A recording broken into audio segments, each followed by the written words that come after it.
शास्त्रामध्ये सांगितलेलं आहे, लंघनम परम औषधम, म्हणजेच उपवास करा. आठवड्यातून एकदा तरी कडकडीत उपवास करा. रोज नियमितपणे व्यायाम करा. रोज खाण्यामध्ये पेरू किंवा केळी याचा वापर करा.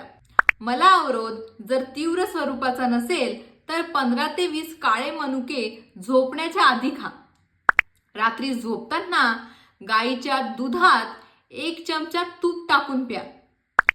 किंवा रात्री झोपताना अर्धा चमचा त्रिफळा चूर्ण कोमट पाण्यासोबत घ्या.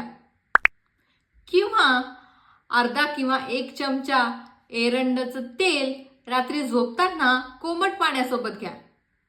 त्याचबरोबर खाऊचं पान हे जसं तोंडातला वास घालवतं, त्याच पद्धतीने खाऊचं पान हे पोटातलं गॅस म्हणजेच ब्लोटिंग सुद्धा कमी करतं आणि कॉन्स्टिपेशनवर सुद्धा अगदी उत्तम काम करतं. जेवणानंतर एक खाऊचं पान हे चावून चावून खा.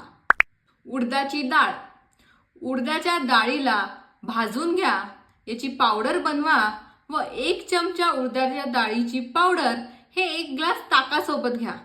ताक कसं असावं तर ताक आंबट असावं आणि ताक बनवाल कसं तर दह्याचं प्रमाण कमी, पाण्याचं प्रमाण जास्त आणि दही घरगुती हवं.